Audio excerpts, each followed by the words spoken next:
Assalamualaikum warahmatullahi wabarakatuh. Selamat siang pemirsa YK TV. Senang sekali saya Indah Ardina kembali bisa menyapa Anda dalam podcast kali ini. Dan tentu saja persembahan luar biasa ya yang hari ini kami angkat untuk Anda. Kita ngobrol selama 1 jam seperti biasanya mengenai tema-tema tertentu yang kami angkat. Dan tentu dari Mall Pelayanan Publik yang ada di Kompleks Balai Kota Yogyakarta. Saya menyapa Anda di siang hari ini. Suasana di MPP kayaknya lebih rame nih. Mallnya lagi banyak pengunjung gitu ya. Oke, mudah-mudahan ini juga berkah luar biasa. Artinya memang tempat yang seperti ini dimanfaatkan oleh warga untuk berkunjung dan kemudian memenuhi apa yang menjadi keperluannya. Karena begitu katanya pintu masuk di sini semuanya akan selesai, Anda keluar Anda sudah bisa tersenyum. Betul begitu? Nah, hari ini kita nanti ngobrol soal pajak gitu ya, bagaimana NPWP dan sebagainya. Ya, tamu saya luar biasa yang sudah rawuh di Mall Pelayanan Publik kali ini. Selamat siang Bapak Ibu, Assalamualaikum. Waalaikumsalam warahmatullahi wabarakatuh. Ini sibuk banget ini siang-siang. Kita atur untuk datang ke Mall Pelayanan Publik ya. Ngemal sebentar ya Bapak sama Ibu. Oke, yang pertama beliau adalah Bapak Susanto Dwi Antoro, Sarjana Ekonomi, Ketua Komisi B DPRD Kota Yogyakarta. Pak Toro, gimana kabarnya? Baik. Sehat ya? Salam sehat buat kita semua. Oke, luar biasa. Katanya ini anggota dewan yang awesome gitu.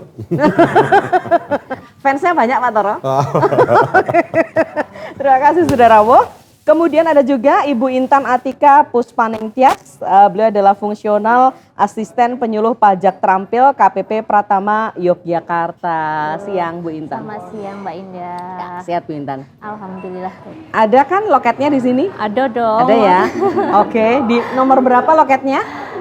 Dulu nomor 14, sekarang direnovasi pindah ke sisi tengah dulu. Oke. Sementara. Oke, biar lebih bagus, lebih cantik gitu ya. Lebih cantik. Oke, baiklah. Nanti jenis pelayanan apa saja yang ada di sini nanti Ibu yang akan menjelaskan gitu ya. Siap. Ini masih muda mestinya Mbak sama Mas gitu ya.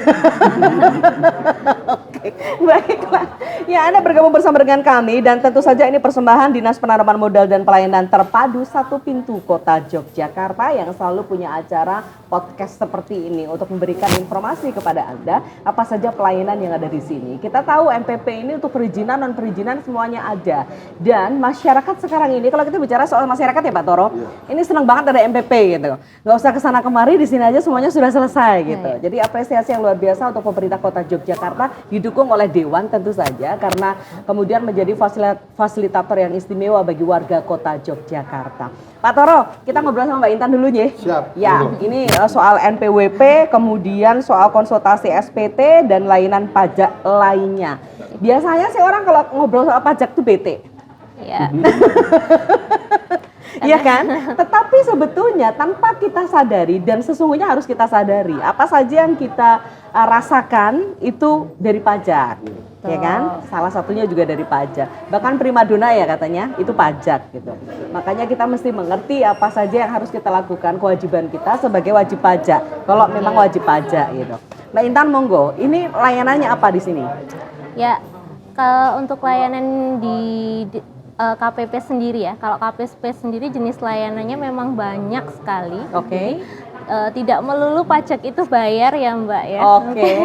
Jadi di pajak itu ada berbagai macam layanan, tetapi yang di MPP sendiri itu karena keterbatasan dari sistem, untuk MPP kami melayani konsultasi, lebih banyak ke konsultasi.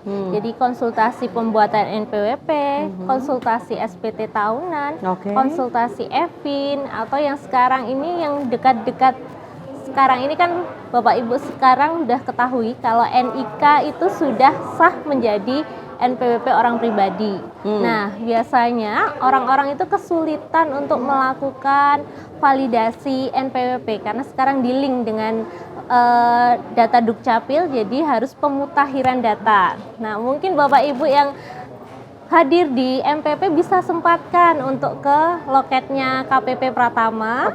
Mau dibantu untuk pemutakhiran data yang dulu belum ada NIK-nya biar masuk NIK-nya. Implementasi untuk full NIK jadi NPWP orang pribadi itu mulai 2024. Ini tahap persiapan. Jadi jangan sampai udah mau batas akhir baru mau melakukan hal tersebut. Itu harus dilakukan. Ya, tentu harus dilakukan. Oke. Wajib dilakukan semua orang pribadi ya. Karena Itu seperti artinya NPWP itu dengan NIK. NIK itu menjadi nomor NPWP atau NIK menjadi NPWP, bukan KTP menjadi NPWP ya. Oke. Jadi nomor NPWP orang pribadi diganti dengan 16 digit NIK.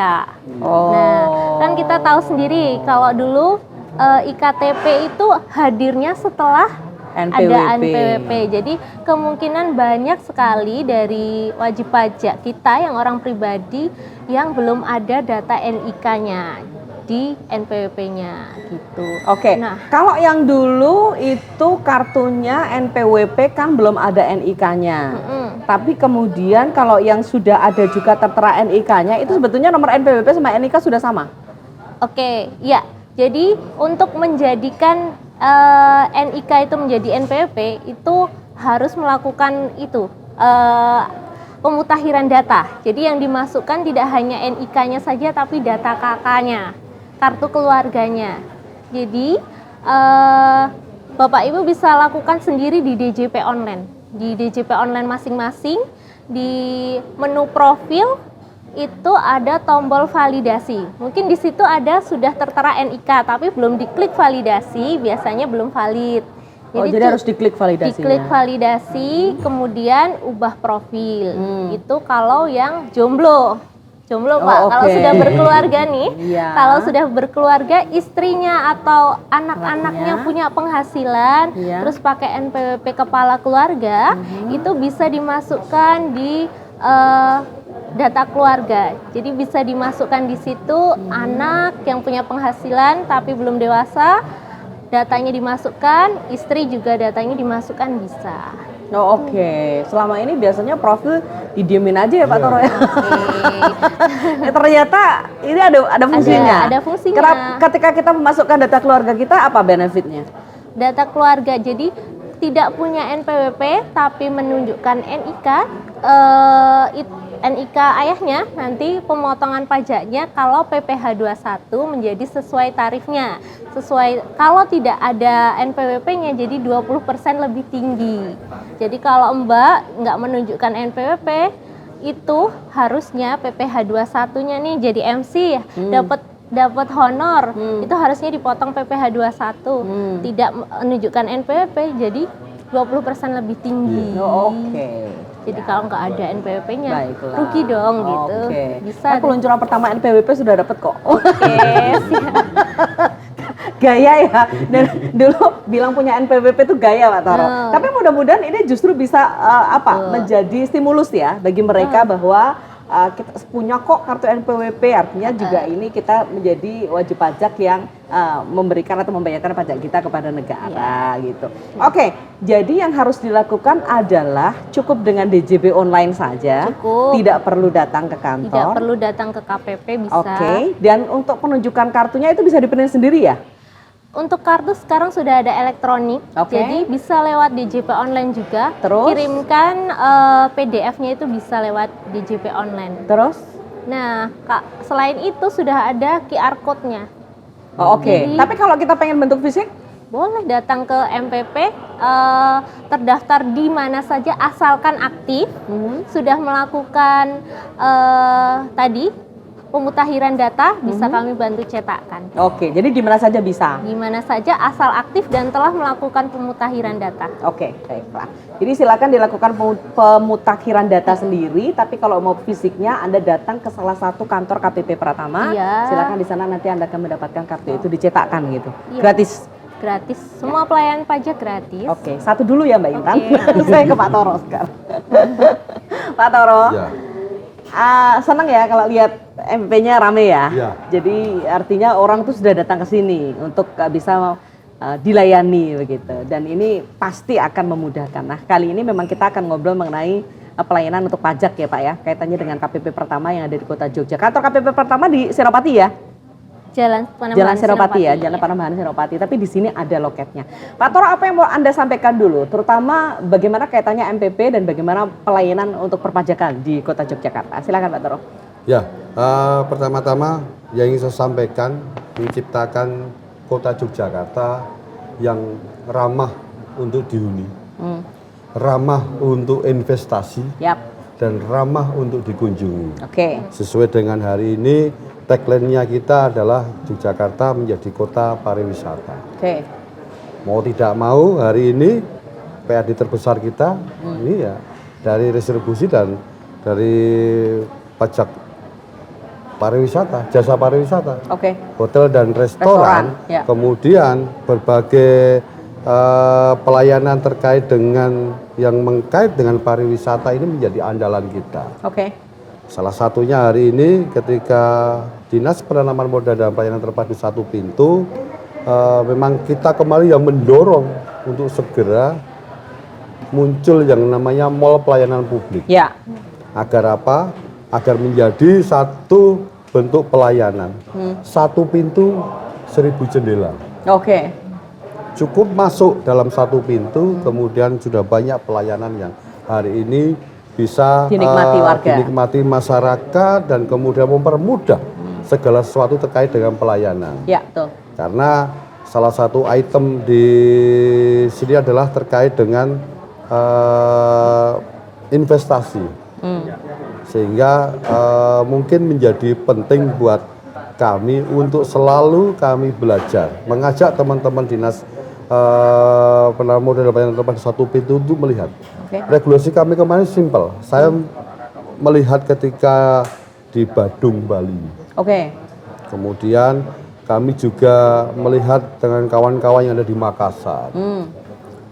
Oleh-olehnya selalu kami sampaikan kepada Oke. teman-teman Ya. yang hari ini ada di pengelola di mall pelayanan publik ini. Salah satunya adalah keterpihakan kepada pajak. Wajib pajak dan sadar pajak ini menjadi penting. Oke. Sehingga kalau melihat hari ini fungsi kami di Komisi B, kami sangat bersinggungan dengan kawan-kawan yang hari ini melalui skema pemberdayaan. Oke. Agar apa? Perekonomian di Kota Yogyakarta ini menjadi kuat dan menjadi basis terkait dengan destinasi wisata. Tidak perlu mengunjungi destinasi wisata, tapi ketika ada yang namanya sentra industri, kemudian di situ ada perekonomian, ada kelompok, ada perorangan yang melakukan jenis usaha ini kan harus disertai dengan yang namanya melalui legalitasnya. Oke, ya. Salah satu terkait adalah dengan NPWP. Ya. Sehingga sosialisasi menjadi penting dan hari ini sudah dilaksanakan. Kawan-kawan ketika mengurus yang namanya NIB, Ya. nomor induk berusaha, itu adalah pintu gerbang awal ketika menyatakan dirinya adalah sebagai unit usaha atau Oke. UKM atau Oke. IKM Ya. yang diakui oleh negara. Salah satu poin pentingnya adalah punya NPWP. Gitu ya Mbak Intan ya. Nah, sehingga hari ini memang kita dorong. Biasanya kalau dulu belum ada yang namanya di mall pelayanan publik ini ya rata-rata ke Senopati di KPP Pratama mereka agak tempatnya gitu tengah kota. Oke. Crowded lagi. Kemudian banyak crowded sehingga ketika hari ini kita taruh ada jendela yang namanya di kawan-kawan KPP Pratama untuk bagaimana mempermudah. Juga bagian dari konsultasi juga ada ya Mbak di sana ya. Oke. Kemudian ke depan memang kami ingin mall pelayanan publik ini di season selanjutnya ini memang ada ruang konsultasi. Oke. Karena mungkin hari ini berbagi ruangannya tidak terlalu lebar sehingga nanti siapapun yang membutuhkan masyarakat ataupun orang luar Kota Yogyakarta yang akan berinvestasi terkait dengan diskusi tentang pajak dan yang lainnya nanti akan kita berikan pelayanan yang sesungguhnya. Dan juga kita memperhatikan faktor yang namanya teman-teman kaum difabel. Oke. Ya. Ini juga penting ketika dia mau mengakses juga hari ini tidak susah. Oke, baiklah. Jadi artinya memang masih punya skenario berikutnya untuk mau pelayanan publik yang sudah seperti ini akan kemudian dikembangkan lagi ya. Karena ini efektif untuk memberikan pelayanan kepada warga.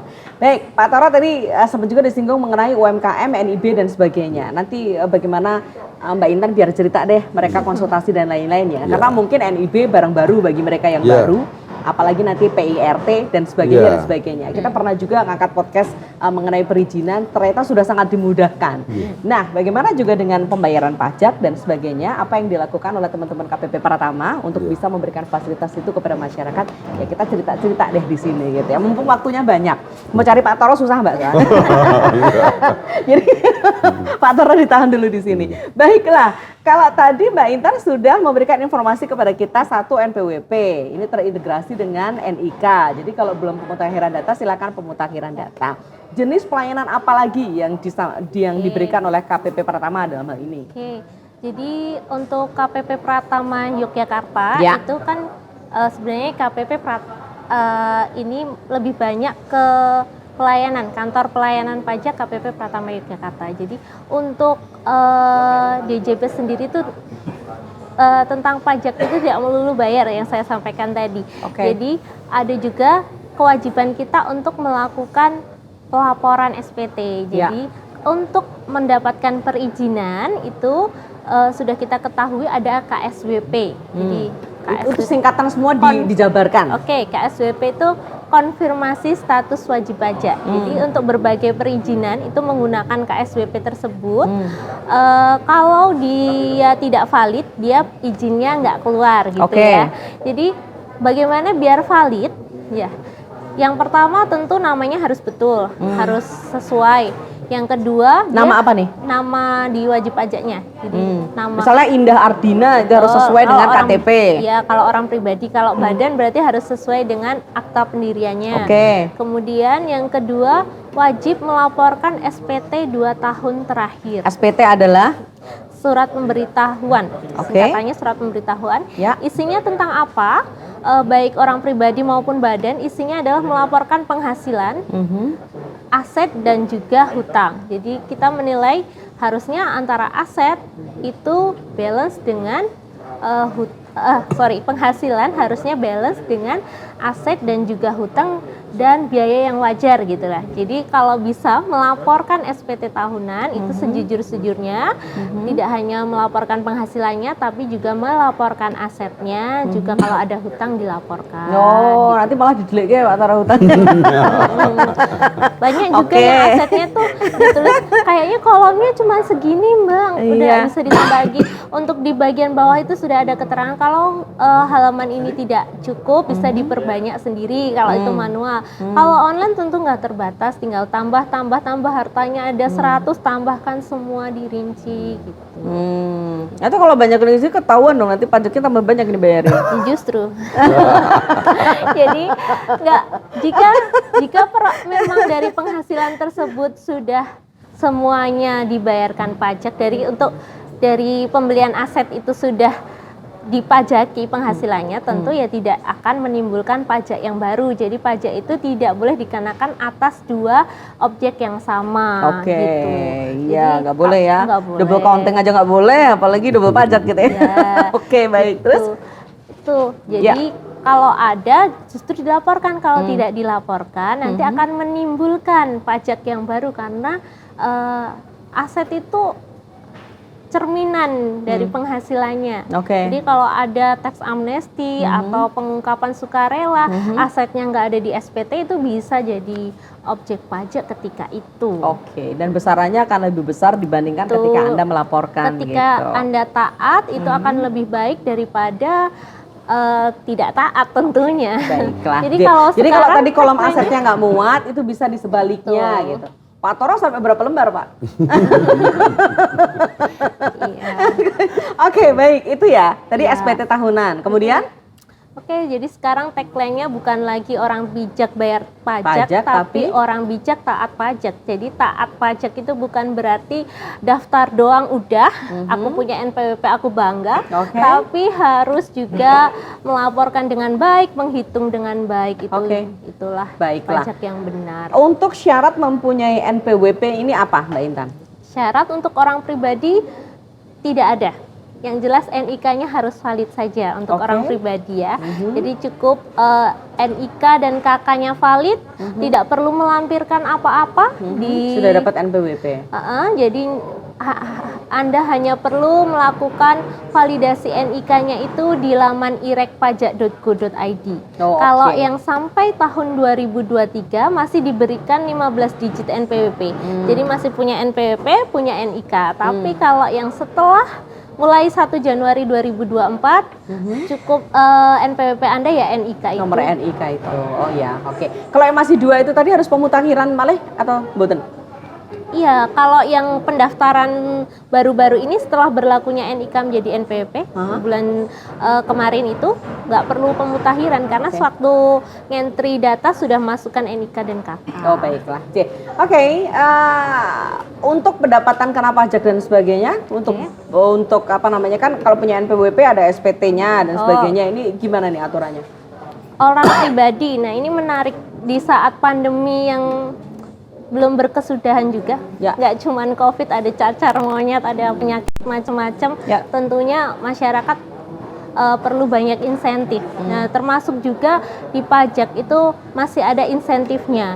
Jadi untuk WP UMKM orang pribadi itu sampai batas 500 juta, peredaran bruto sampai 500 juta itu tidak dikenai pajak. Oh, oke. Jadi itu kalau apa? Untuk UMKM, orang pribadi yang omsetnya masih di bawah 4,8 miliar, dia menjalankan usaha. Berbeda dengan orang karyawan ini, kalau karyawan kan dipotong, jadi pajaknya dipotong. Kalau untuk WP usaha kan bayar sendiri. Nah, sampai omset 500 juta itu tidak dikenai pajak loh Mbak Indah. Oh, oke. Jadi lebihnya itu ya. Dulu 0,5 ya? Ya, dulu 0,5%, omsetnya berapapun itu kena pajak. Sekarang yang kena pajak itu yang omsetnya melebihi 500 juta. Misalnya dalam 1 tahun nih omset saya sebagai usahawan orang pribadi itu 700 juta. Berarti yang kena pajak hanya 200 jutanya. 200 juta kali setengah persennya gitu. Oh iya. Jadi bukan jadi ini untuk semua orang, bukan semua pengusaha orang pribadi ya. Jadi bukan yang kurang 1 tahun kurang dari 500 juta saja yang dapat, tapi pengusaha yang masih dalam tarif UMKM 4,8 miliar, tapi dia itu sampai dengan omset 500 juta tidak dikenai pajak. Selebihnya. Sebentar. Saya bertanya untuk mempermudah. 4,8 miliar ini ini batasan UMKM sesuai dengan yang ditetapkan oleh pemerintah. Satu apa? Tahun? 1 tahun. Oke, kalau yang 700 juta tadi? 500 juta Mbak, sampai 500 juta. Itu satu apa? Ini jadi penghitungannya bagaimana ya? Akumulasi sampai 500 juta itu tidak dikenai pajak. 1 tahun tentunya. 1 tahun juga? Kalau misalnya Januari 100 juta, Februari 100 juta omset saya. Habis itu nggak ada? Nggak ada, Maretnya nggak ada, berarti kan sampai Maret baru 200 juta. Ternyata April ada lagi 100 juta. Baru berarti 300. Belum bayar nih April. Mei tambah 100 juta, baru 400 belum bayar pajak. Juni tambah 100, baru 500 nih bulan Juni. Juli tambah 50 juta, berarti akumulasinya 550, baru bayar pajak nih di bulan Juli. Gitu. Kalau di bawah 500 juta nggak kena? Di bawah 500 juta 1 tahun full berarti tidak kena. Sudah paham ya pemirsa? Itu untuk orang pribadi ya. Saya takutnya kalau hitung-hitungan pajak wegah gitu. Oke, tapi artinya tadi 500 juta sampai dengan 4,8 miliar 1 tahun ya. Yang omsetnya sampai dengan 4,8. Itu yang kena 0,5%. Tapi sekarang ada insentif sampai peredaran bruto 500 juta tidak kena pajak. Oke. Sudah cukup jelas mengenai hal ini. Itu dilaporkannya per apa? Ini self assessment. Self assessment tentu kalau untuk orang pribadi. Jadi laporannya cukup tahunan. Jadi kalau 1 tahun panjenengan tidak bayar, berarti tidak perlu melaporkan. Bayar bulanan, tidak perlu bayar bulanan, tidak perlu lapor bulanan, hanya lapor tahunan. Kalau ada pembayaran itu sudah dianggap lapor bulanan, jadi lapornya hanya 1 tahun sekali biasa. Jadi kalau sudah bayar itu anggapannya udah lapor gitu ya. Jadi ini dihitung sendiri, artinya self assessment ya jujur dapat berapa gitu. Betul, self assessment. Jadi pajak di Indonesia itu memang self assessment kecuali kita dapat membuktikan terbalik. Jadi sebagai Fiskus menemukan data, nah itu baru ada officially assessment. Jadi kita Oke. Ada kemungkinan penjenengan bisa menemukan data? tentunya Aha. banyak sekarang kan ada EOI Oke. gitu ya. Oke. Ada pertukaran data cukup banyak. Jadi kami sih terus sebagai kantor pelayanan pajak tentu kami terus menghimbau agar wajib pajak melaporkan pajaknya itu dengan benar, Oke. melaporkan SPT tahunannya dengan benar. Ya, gitu. ya, baik. Kalau kita tanya dulu secara global di KPP Pertama Yogyakarta, ini artinya untuk masyarakat Jogja ya. Ya. Tingkat kepatuhan terus Mbak Intan? Alhamdulillah kalau di Yogyakarta kepatuhannya termasuk tinggi ya, Sekanwil DIY ini. Dan di KPP Pratama Yogyakarta sendiri kepatuhannya sudah sesuai targetnya, sudah mencapai 100%. Oke, 100%. Untuk kepatuhannya kan Oke. ada targetnya ya. Ya. Jadi kepatuhan itu targetnya ditentukan berapa WP terdaftar yang aktif gitu. Jadi Parameternya itu? Berapa WP terdaftar Jadi yang aktif? ada di target sekian persen dari WP terdaftar karena Oke. kan memang kalau wajib pajak yang di bawah penghasilan tidak kena pajak kan memang mereka di non efektifkan, ada yang melalui permohonan, ada juga yang secara jabatan Oke. agar tidak kena sanksi karena kalau dibiarkan saja kan tiap tahunnya ada sanksi 100.000, 100.000. Iya, oke. gitu. Orang pribadi 100.000 ya? Ya. Kalau badan kena 1 juta tuh. Betul, badan kena 1 juta. Oke, data-datanya kayak gitu Pak Toro. Ya baik, tapi tadi yang pendapatan tidak kena pajak ini berapa ya yang orang pribadi? Orang pribadi masih sama, pendapatan tidak kena pajak 54 juta kalau yang tidak kawin, tapi yang baru di UU HPP itu lapisan tarifnya. Jadi kalau dulu sampai penghasilan 50 juta itu kena tarif 5%, sekarang dinaikkan. Jadi orang pribadi yang penghasilan kena pajaknya sampai 60 juta itu 5%. Jadi Oke. ada lumayan Pak Toro ini. kena yang itu kayaknya nih. Oh, kalau Pak Toro pasti Yang udah, banyak soalnya. udah sampai ke lapisan ketiga mungkin ya Pak, sampai 25%. Oke, jadi artinya kalau LHKPN. kalau masyarakat itu penghasilannya 54 juta dalam 1 tahun, di bawah itu tuh pendapatan tidak kena pajak ya? Ya, tidak kena Tidak pajak. kena pajak. Kalau di Kalau luar itu statusnya sebagai karyawan ya, jadi atau istilahnya tuh yang di induk SPT kalau kami bilang itu, yang sudah masuk induk SPT di bawah itu. Tapi kan kalau UMKM perhitungannya beda karena dia pajaknya final. ya, ya. Jadi beda. Kalau misalnya saya orang pribadi, tapi saya juga pelaku UMKM, ini pajaknya gimana nih? Dua tarif. 2 tarif ya? Ya, Jadi di atas 54 juta berarti saya sebagai karyawan kena pajak sendiri, Betul. tapi UMKM saya juga bayar sendiri. Betul, itu dipotong. Yang satu kan melalui mekanisme yang dipotong ya Mbak ya. Yang satunya itu Self-assessment. UMKM ya pakai 0,5%. Mengingat 100% dari target tadi ditentukan oleh KPP Pratama dan ternyata itu bisa target. Pak Toro apresiasi yang seperti apa untuk masyarakat ini? Ini Kepatuhan biasanya ya. Jogja ya, kepatuhan ya. Kepatuhan kalau untuk penerimaan sedang berjalan. Oke, kita Semoga bahas nanti 100. penerimaan. Biar Pak Toro dulu komentar untuk masyarakat, karena ini kaitannya dengan masyarakat. Silakan Pak Toro. Ya, mungkin hari ini kita memang menyadari terkait dengan bagaimana edukasi. Kita diuntungkan di kota Yogyakarta ini kota pelajar dan banyak orang-orang yang terpelajar. Oke. Tetapi bagi kami ada mungkin hal yang perlu dikerjasamakan. Ketika hari ini edukasi sampai di lapisan masyarakat. Ini kami sampaikan ketika kemarin kita juga melakukan yang namanya kembali pada momentum terdahulu. Pernah Ya. ada yang namanya sekolah koperasi. Kemudian bagi kami mungkin penting juga terkait dengan sekolah pajak. Kata-kata sekolah ini kan lebih familiar dan mungkin lebih Dekat dengan masyarakat. dekat dan ini menyatu kepada hari ini kepada teman-teman pedagang pasar, kepada pelaku UMKM, kepada hari ini juga bagian dari pejabat masyarakat sampai di levelnya RT RW ini kan juga bagian dari mereka mensukseskan terkait dengan kepatuhan itu tadi. Oke. Sehingga ke depan kami ingin meregulasikan. Ketika tadi mendengar cerita Mbak Intan Ini langsung terbesit bagi saya. Ketika ada yang namanya kegiatan berbasis OPD, katakanlah Dinas Perindustrian Koperasi UMKM. Oke.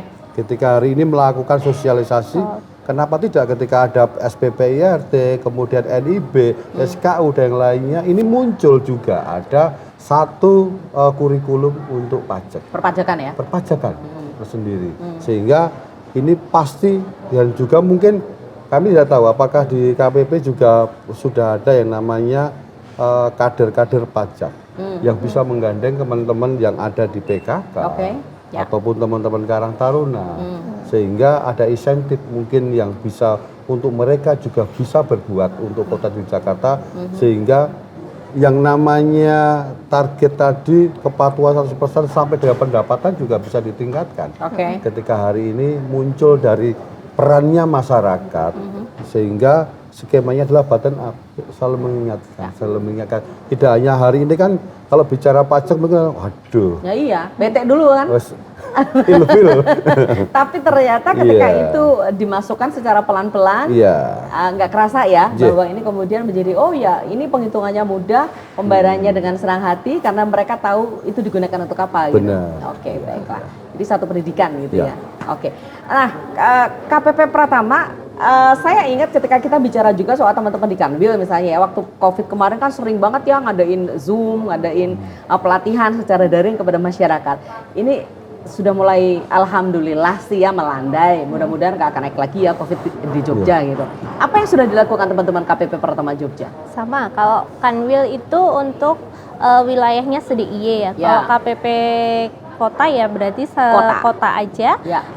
Sama kalau soal pendidikan Pak, kami juga ada program namanya pajak bertutur. Pajak apa? Pajak bertutur. Jadi pajak itu bertutur, untuk memberikan pengenalan pajak kepada para calon wajib pajak khususnya pelajar mulai dari SD, SMP, SMA dan juga perguruan tinggi juga ada gitu. Kalau hari ini kebetulan itu kami juga ada nih kegiatan bersama SMK Negeri 1 untuk memberikan tata cara pelaporan SPT gitu. Mereka ada pelajaran pajak, kami untuk mengulasnya itu baik untuk SPT orang pribadi maupun badan dan juga beberapa mekanisme potong pungut gitu, istilahnya pemotongan dan pemungutan penghitungan untuk mereka siswa SMK Negeri 1 hari ini pagi ini. Kemudian jadi dari level SMA, SMK itu sudah ada program namanya pajak bertutur. Kemudian untuk edukasi sendiri kalau KPP Jogja itu sudah mulai ada yang offline atau secara luring. Jadi kami rutin setiap bulannya mengadakan kelas pajak itu untuk pengusaha kena pajak yang baru agar mereka bisa memungut PPN dengan baik dan melaporkannya dengan baik ya. Jadi ada kelas sendiri. Kemudian juga ada yang sifatnya kelas pajak insidental, baik yang luring maupun daring tergantung dari pendaftarannya. Kebanyakan minatnya. Jadi pendaftaran berarti artinya masyarakat yang minta? Ada, jadi ada peraturan terbaru, mungkin biasanya kami lakukan sosialisasi daring dulu, nanti kemudian misalnya ada kebingungan kita buatkan kelas pajak gitu. Gitu, dari sosialisasi. Panjenengan kalau daring itu biasanya yang ikut siapa?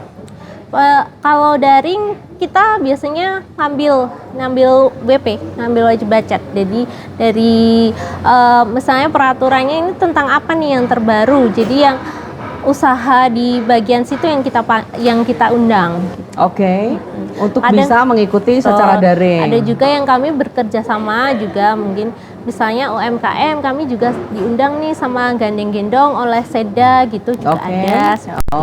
Yang banyak bekerja sama dengan tapi di luar kerjasama itu juga mengadakan ada rutin kelas pajak. Nanti biar apa sih kelas pajaknya Pak? Tiap bulan, jadi waktunya memang tergantung pendaftar ya. Jadi kita batasin itu kelas pajak supaya masih karena luring, jadi biar ada jaraknya, ada ini protokol kesehatan. Berapa batas maksimal? Untuk satu kelas pajak 10, jadi itu privat itu.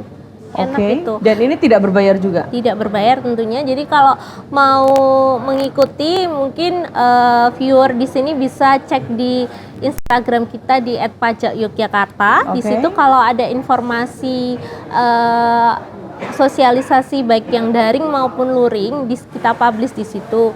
Ada pendaftarannya juga. Oke. Kalau mau via WA tanya gitu ada kelas pajak atau konsultasi lainnya juga bisa di 0812 90.541. Diulangi sekali lagi 0812 90.541. Oke, baiklah.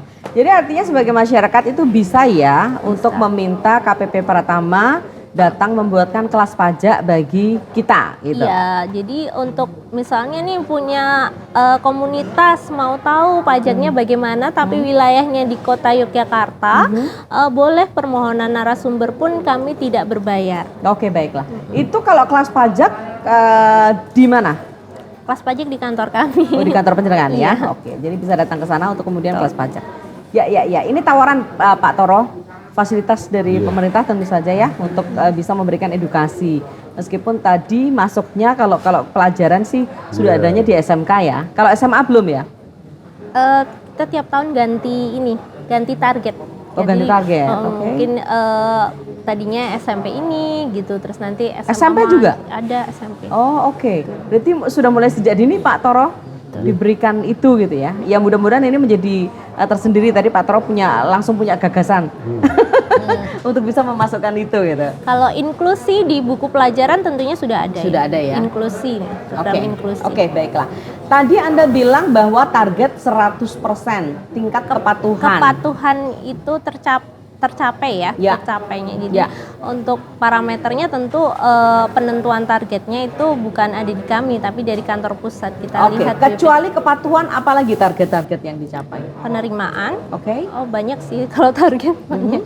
Penerimaan, kepatuhan, terus ada edukasi dan pelayanan. Jadi seperti di MPP ini kan sudah dipajang nih, ada nih survei kepuasan masyarakat. Alhamdulillahnya KPP Jogja itu disurvei dari Januari sampai Agustus itu dapat 93 Mbak. Itu termasuk yang puas dan tidak ada pengaduan. Oke. Gitu. Tidak ada komplain. Tidak ada komplain. 93 nilainya. 93. Oke. Kalau yang penerimaan seperti apa di kantor pajak KPP Penerimaan. Pratama Jogja? Untuk di semester awal sudah baik sih Mbak. Jadi semoga didoakan saja bisa tercapai juga 100%. Jadi ini ekonominya memang sedang naik. Jadi nasional pun juga baik gitu. Insya Allah KPP Jogja pun ikut mengikuti. Kami galakkan terus kegiatan edukasi agar mendukung penerimaan bisa tercapai. Oke, baiklah.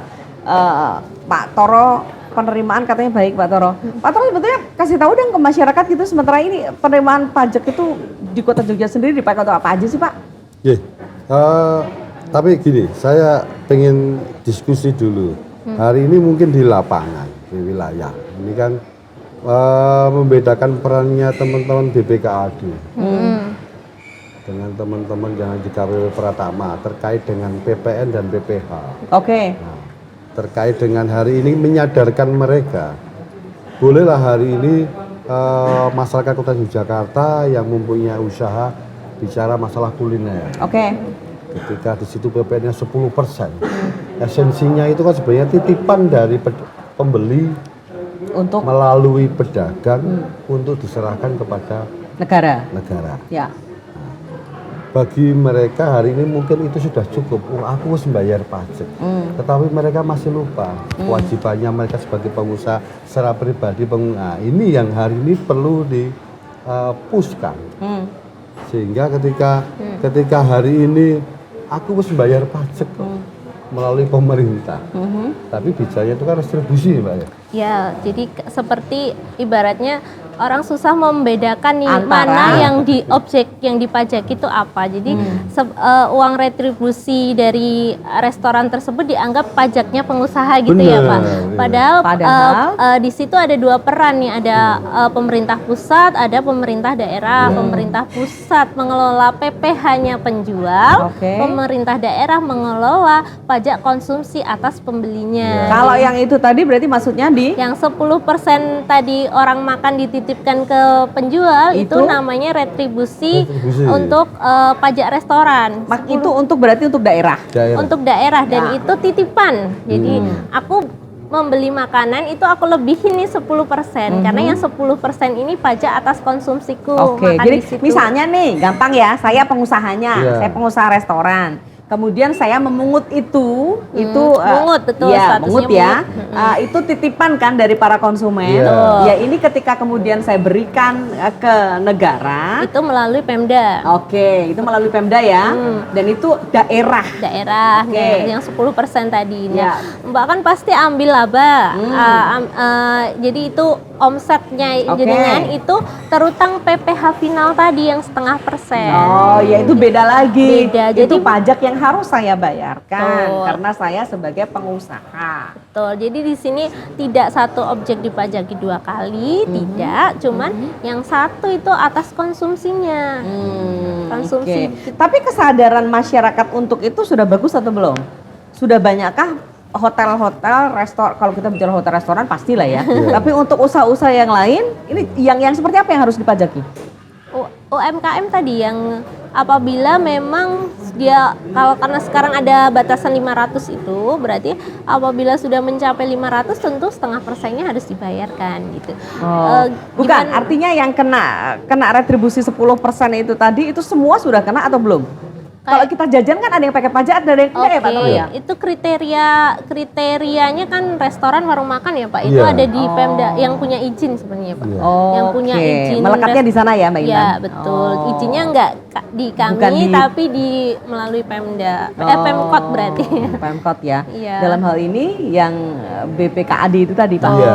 Oke. Makanya kami ingin menyimpulkan hal Iya. ini terkait dengan hari ini agar tidak hanya tadi capaian terkait dengan termasuk bagian dari hari ini penarikan pajaknya ini tepat dan bisa juga bicara ya mendekatilah 100% terkait dengan Oke, targetnya. ya. Tidak hanya kepatuhannya. Tapi penerimaan juga. Iya, karena kaitannya apa juga? Hari ini kan edukasi. Tadi saya sampaikan, aku harus bayar pajak. Kita mau nerangke itu kan juga kadang, wah aku sih untuk surat tagihan seperti ini loh. Oke. Nah, Padahal beda ya. Nah, ini yang mungkin melalui pelayanan publik ini menjadi penting Ya. agar ketika hari ini segala jenis usaha, jangan salah loh, jangan melihat fasad bangunan orang berusaha. Kaki limaan. Itu Kalau omsetnya besar ya? Oh lah iya. Online Ini bisa ya Pak. mengalahkan teman-teman yang memang Mungkin di tempat lain bukan di kota Jogja ada juga sih sebetulnya warung makan yang menolak ya dipajakin gitu ya. Bahkan pernah viral juga di berita gitu. Menolak untuk dipajaki dan kemudian merasa bahwa lo ini nanti saya 2 kali dan sebagainya. Mungkin ada pada pemahaman itu ya yang keliru gitu. Iya. Oke, baiklah. Ya, ini menjadi pembelajaran bagi Iya. siapapun ya. Ternyata banyak yang harus kita pelajari sehingga Iya. kita tidak salah melangkah. Betul. Sudah rejected duluan padahal ini sesuatu yang berbeda gitu. Nah, pembangunan di Kota Yogyakarta ini yang dibayar dengan pajak banyak ya Pak Toro? banyak. Banyak ya? Memang dari sektor itu kota di Jakarta bisa karena kita nggak punya tambang, kita nggak punya sumber daya alam, Nggak punya gunung, nggak punya pantai loh kota ini. punyanya sungai. Sungai ini baru mau kita olah untuk menjadi rekayasa Ya. destinasi wisata. Tempat wisata tapi rekayasa ya? Iya. Oke, baik. Bukan alam yang memang dibentuk oleh alam, tapi hari ini memang ya nanti regulasinya tidak tahu nanti terkait dengan ke depan seperti apa. Tapi hari ini kami pengen ya kita bicara alam juga deh, tapi alam di sekitar kita. Terkait dengan harus memperkuat jaringan terkait dengan dinas lingkungan hidup, teman-teman dinas pertanian, yang nanti sasaran kami bagian dari alamnya yang di kota yang sesuai dengan ekspektasi dan mungkin juga sesuai dengan keadaan di wilayah. Oke, baiklah. Ya. Dan sebagai masyarakat kita perlu juga mengetahui pajak-pajak apa saja yang harus kita bayar dan barangkali ini kantong-kantongnya akan beda ya. Nanti udah bilang jajan saya sudah bayar pajak kok, kendaraan saya juga sudah bayar pajak. Ini kantongnya beda-beda semua gitu. Yang KTP Pratama Yogyakarta ini adalah pajak jenis apa Mbak? Tadi PPH dan PPN. Oke. PPH dan PPH dan PPN. PPH ini pajak penghasilan. Ya. Kemudian PPN pertambahan Pajak nilai. Pertambahan nilai. Oke. Kalau di Pemkot itu PBB dan tadi pajak daerah, ada iklan, Oke. ada pajak restoran tadi, hotelan ya Pak. Iya. Hotel Oke. juga. Kita kurang lebih ada sekitar 30-an berapa. Jadi memang dari dinas BPKAD maupun dinas penanaman ini sudah ada leafletnya Oke. yang kita rutin di setiap satu tahun ini 14 kementerian kita melakukan sosialisasi itu. Oke, baik. Ya, sekali lagi nih kantongnya beda-beda. Yang ini khusus PPH sama PPN gitu. Oke, baiklah. Karena kita nggak ada tambang, ada PBB untuk tambang dan itu memang dipegang KPP, tapi kan kita nggak ada. nih. Oh. Pertambangan perhutanan nggak ada. Oke, sebetulnya itu jadi domainnya. Cuman karena di sini nggak ada jadi nggak gitu. Oke, baik. Lalu kemudian apa yang meskipun kalau tadi kepatuhannya sudah 100%, apalagi yang dilakukan oleh KPP Pratama Oke. di luar kepatuhan? Jadi mungkin kepatuhan tercapai dulu karena kan ada batas waktu Mbak. Oke. Jadi batas pelaporan SPT tahunan kita tahu akhir Ya. Maret, untuk badan kan akhir April. Ya, Jadi pribadi Maret, badan April. merangkaknya dulu jalannya duluan itu. Oke. Jadi kalau untuk kalau bicara pelaporan kan tahun sebelumnya Ya. dasarnya. Kalau untuk penerimaan kan tahun berjalan ini. Oke. Jadi ini memang sedang prosesnya. Kita sangat menghargai proses tersebut. Ya. Kita sangat berterima kasih khususnya kepada masyarakat Kota Jogja, juga kepada pemerintah Kota Jogja yang terus mau kita gandeng gitu untuk terus memberikan edukasi agar penerimaan pajak kita juga baik karena akan kembali lagi kepada masyarakat Kota Yogyakarta gitu, Oke. nanti pajak tersebut. Ya. Selain edukasi yang kita lakukan secara mandiri, tentu juga kita memberikan edukasi bekerja sama dengan pihak-pihak lain, Mbak, baik itu kepada calon wajib pajak maupun kepada wajib yang sudah menjadi wajib pajak. Tidak hanya untuk meningkatkan pengetahuan perpajakannya, tapi juga memberikan efek perubahan perilaku. Oke. Jadi saya bisa katakan tadi pajak itu nggak melulu bayar. Jadi dari Mbak bangun tidur nih sebenarnya sudah berhubungan dengan pajak nih. Kan bangun tidur nyalain lampu tersebut ada subsidi listrik, uangnya dari mana? Sebagian besar dari subsidi tentunya dari pajak. Jadi Oke. kita harus kembali lagi kalau kita merasa berat membayar pajak, kita kembali cerminkan diri kita gitu. Kita itu nggak pernah lepas dari peran pajak. Jadi agar kalau kita melaksanakan kewajiban perpajakan itu ikhlas gitu. Ternyata aku banyak nih dapatnya. Jadi aku harus ikhlas juga memberikan kepada negara. Oke, Gitu. baiklah. Jadi seperti itu ya. Ngaten Pak Toro. Oke, baiklah. Nah, sekarang ini kan sedang banyak kemudian apa sih Mbak namanya kalau yang sekarang Mbak? Kalau dulu kan ada tax amnesty gitu ya. Yang sekarang yang sedang berjalan ini adalah Sudah selesai PPS Sudah kemarin selesai ya? di Juni. sampai Juni ya. Iya. Artinya yang belum melakukan pelaporan berarti ada kemungkinan berikutnya. Diberikan justru PPS itu memberikan kesempatan bagi wajib pajak. Kalau aku pajak kita pakai tarif normal itu akan lebih besar. Jadi beri kesempatan ungkapkanlah harta yang belum Anda sampaikan di SPT, hitung sendiri. Oke. Hitung sendiri, kalikan dengan tarifnya, kamu tebus dengan PPh final itu. Oke. Walaupun kami punya datanya, jadi ada himbauan nih, kami temukan ini seperti ini, silahkan melakukan PPS. Tapi kalau tidak, PPS adalah program pengungkapan sukarela yang program pengungkapan sukarela. akan tetapi ini sudah berakhir ya, 30 oke. Juni. Tapi kan sudah berakhir pun karena mengandung konsekuensi yang Ya, belum. betul. Anda punya kewajiban untuk kasih tahu. Oke, jadi untuk wajib pajak di sini yang punya NPWP dan aktif wajib lapor, karena seperti itu nanti bisa ditagih dengan mekanisme yang sifatnya itu bukan tarif umum lah Mbak. Jadi ada UU sendiri itu. PPS itu kan UU sendiri, TA itu UU sendiri, UU tambahan yang memberikan kesempatan gitu. Ayo ungkapkan, ayo bayar, ayo laporkan gitu sama. Oke. Jadi yang belum ini berarti artinya ada lagi yang bisa diberlakukan. Pengungkapan sukarela ya. Ya. Kita nggak pernah tahu sih Mbak. Jadi kalau itu kita lihat kalau itu kan nasional ya, program nasional bisa dilihat mungkin aset yang belum dilaporkan itu asetnya banyak. Jadi kalau banyak orang yang belum mengungkapkan, kalau harus dilakukan dengan himbauan seperti mekanisme pada umumnya mungkin akan berat bagi mereka. Jadi ada program itu. Ya, gitu. ini boleh konsultasi ya ke tempat penjenengan gitu ya. Oke. Karena Konsultasi ini ya. tentu saja akan apa namanya menjadikan masyarakat sesuatu yang baru tuh seringkali orang bingung Pak Toro. Jadi dibuka kesempatan itu untuk bisa berkonsultasi ke Betul. KPP Pratama, termasuk di MPP. Di MPP konsultasi bisa. Oke, baiklah. Ya. Ini apa namanya? Bicara soal pajak, bicara soal perhitungan-perhitungan, lebih-lebih self assessment, lebih-lebih ada unsur kejujuran ya. Karena kalau soal aset kan kita harus melaporkan sendiri yang atas nama penjenengan itu apa saja dan itu harus dilaporkan. Kalau tidak ada konsekuensi yang harus Anda bayar. Mungkin itu lebih besar dibandingkan ketika Anda laporannya sebelum Juni. Karena kan ketika Juni itu sudah ditutup, nanti persentase pembayarannya kan bisa jadi lebih besar gitu. Ya. Oke, Pak Toro, sebegitu banyak atau kompleks yang kemudian harus diketahui masyarakat mengenai perpajakan. Sering nggak sih Pak ada orang yang ngadu ke Pak Toro gitu, Pak, pajaknya banyak banget sih sekarang gitu? Ya,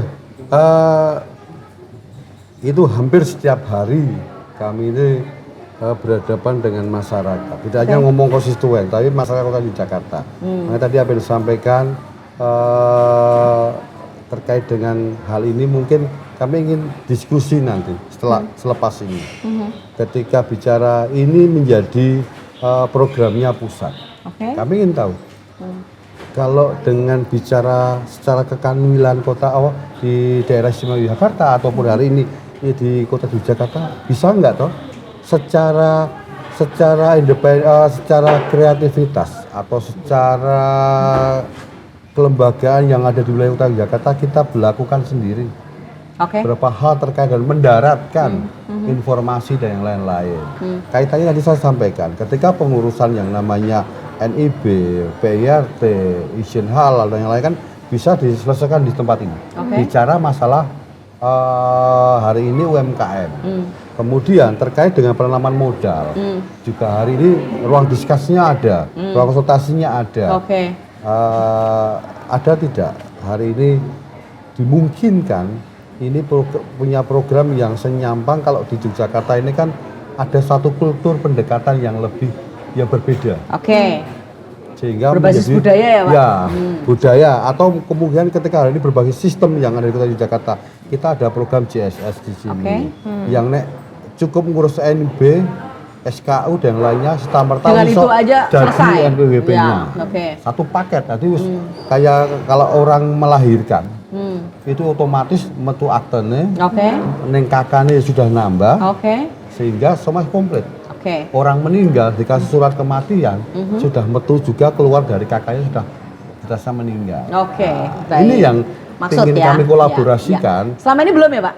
Saya rasa belum, masih penggal-penggal tersendiri. Baiklah. Jadi kalau ngurus NIB dan sebagainya tidak serta-merta langsung bisa mendapatkan NPWP ya, harus ngurus dulu ya NPWP ya. NPWP-nya dulu. Jadi kalau untuk di tapi ada dua opsi Mbak, punya NPWP atau tidak itu bisa mendapatkan. Jadi pengalaman kami di lapangan ternyata. Gitu, yang ada di masyarakat. Gimana Mbak Intan? Kalau di kota memang belum ada, jadi program seperti itu. Jadi satu pintu gitu ya Pak, jalan gitu kita. Kalau yang AHU PT itu akan keluar AHU-nya itu juga sama berbarengan dengan NPWP-nya. Jadi itu baru AHU Mbak. Kalau untuk yang perizinan sekaligus pendaftaran NPWP-nya. Tapi sebagai masyarakat saya maksud apa yang tadi disampaikan sama Pak Toro ya. Kalau itu bisa terrealisasi, saya pikir ini memudahkan masyarakat. Jadi sudah satu paket. Iya. Tiba-tiba ketika ya sekarang kan siapa sih yang nggak pengen jadi entrepreneur ya? Iya. Kalau kita hanya pengen jadi karyawan, kayaknya perusahaan kan semakin sedikit gitu. Ada lapangan kerjanya. Justru kita akan menciptakan lapangan kerja. Kalau ada perizinan dan sebagainya sudah masuk semua dengan NPWP, ya insya Allah lah. Mudah-mudahan kota pionir ya Pak. Mudah-mudahan. Mbak Intan apa yang mau disampaikan di akhir acara? Next kita diskusi lagi ya. Oke. Oke. Jadi mall pelayanan publik ya. Jadi seperti mall pada shopping mall ya. Jadi saat kita datang itu semua kita bisa dapatkan. Semoga saja MPP ini pun Bapak Ibu yang hadir di MPP kalau ada urusan apapun sempatkanlah mampir ke tempat kita. Mungkin ada yang perlu dikonsultasikan. Kami akan memberikan pelayanan yang terbaik. Oke, terima kasih Mbak Intan. Sukses untuk penjaringan dan teman-teman Iya. ya di KPP Pratama Yogyakarta. Pak Toro monggo. Yeah. Melalui mall pelayanan publik, semua warga kota Yogyakarta ataupun semua warga Indonesia ini bisa melihat cerminan bahwasanya satu pintu 1000 jendela. Ya. Sehingga logikanya adalah di Yogyakarta welcome dengan apapun itu bentuk usaha ataupun pelayanan, sehingga Yogyakarta menjadi kota yang ramah untuk dihuni, ramah untuk investasi dan ramah untuk dikunjungi, Ya. menjadi semakin nyata dan tidak hanya lip sync saja. Oke. Itu. Atur suwun. Tidak aja lapsing saja. Terima kasih Mbak Intan. Pak Toro, matur Yeah. suwun. Saya sudah mencuri waktu penjaringan 1 jam ya untuk bisa berada di podcast seperti ini, tapi ini manfaat bagi Yeah. siapapun ya, warga di kota Yogyakarta. Terima kasih, selamat bertugas kembali, salam sehat untuk penjaringan berdua. Ya pemirsa YK TV, Anda yang sudah bersama dengan kami dalam 1 jam podcast kali ini, persembahan Dinas Penanaman Modal dan Pelayanan Terpadu Satu Pintu Kota Yogyakarta, mudah-mudahan selalu bermanfaat dan juga bermakna. Kali ini kita bicara soal bagaimana konsultasi dan permohonan NPWP, konsultasi SPT dan layanan pajak lainnya di MPP Kota Yogyakarta. Bahkan lebih luas daripada itu, tadi kita sudah sampaikan di sesi ini. Selalu menyatu bersama kami, sesuai dengan tagline-nya Yogyakarta untuk menuju Indonesia melayani. Mudah-mudahan sesuatu yang nyata akan terjadi di kota Yogyakarta ini. Matur suwun, terima kasih. Selamat siang, sampai jumpa. Assalamualaikum warahmatullahi wabarakatuh. Waalaikumsalam.